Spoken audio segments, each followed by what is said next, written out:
In the heart of the storm, Emma rallies her team amidst the sirens wailing through the night.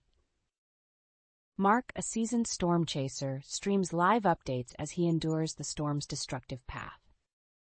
Communities band together, finding shelter, offering prayers, and holding on to hope despite the overwhelming threats. As dawn breaks, Emma and Mark's unwavering dedication inspires many, cementing their roles as heroes.